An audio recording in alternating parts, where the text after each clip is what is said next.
So the saga is finally over. Kevin Durant has been traded from the Phoenix Suns to the Houston Rockets. There's a ton of speculations on the internet about who won this trade, but I can tell you right now, beyond a shadow of a doubt, my opinion, and that is that the Houston Rockets absolutely fleeced the Phoenix Suns. Let's talk about it.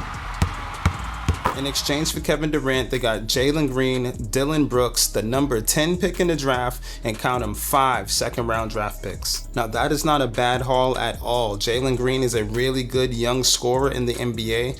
Dillon Brooks is not only a proven pretty good scorer, but he is one of the solid top defenders in the league. And then there's the number 10 pick in the draft. This draft is loaded. It's going to be filled with not only stars at the top of the draft, but it's also going to be filled with some sleepers and surprises. So at number 10, you can get a steal in the draft, possibly a guy like Derek Queen out of Maryland, who can come in and have an impact for years and years to come. On top of that, Phoenix is able to get out of the disaster that is the Kevin Durant, Devin Booker, and Bradley Beal trio. So with all that being said, why do I feel like Phoenix Suns actually lost that trade to Kevin Durant? In order to understand that, we got to go back a little bit further. When you think about what Phoenix gave up initially to receive Kevin Durant, they gave up Mikal Bridges, they gave up Cam Johnson, and they gave up 4 first-round draft picks in order to receive Kevin Durant. What exactly did Kevin Durant provide the Phoenix Suns after giving up all of that?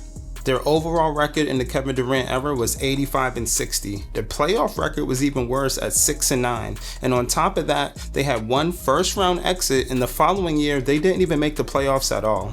So in the end, not only did they give up more than they ever got back, they have a pretty atrocious record throughout that 3-year period of time that he was there. Not only did he ask out, he also asked them to only trade him to the 3 teams of his preference. Now, kudos to them because they did oblige Kevin Durant and get him to a place that he wanted to play for. But if my franchise took that much of a loss, taking that big of a risk on a player, I'm going to trade him wherever the hell I want to get as much as I possibly can to recoup for all of those first-round draft picks. In the end, they did get Jalen Green, they did get Dillon Brooks, and like I said, that number 10 pick in this year's draft could go on to either be a star player or a solid contributor to the team going forward. On top of that, you've got to believe that maybe Devin Booker ends up being a little bit happier getting his keys back to his shiny new car. It's going to be a lot easier for them to build an organization based around who they know is indeed their franchise player.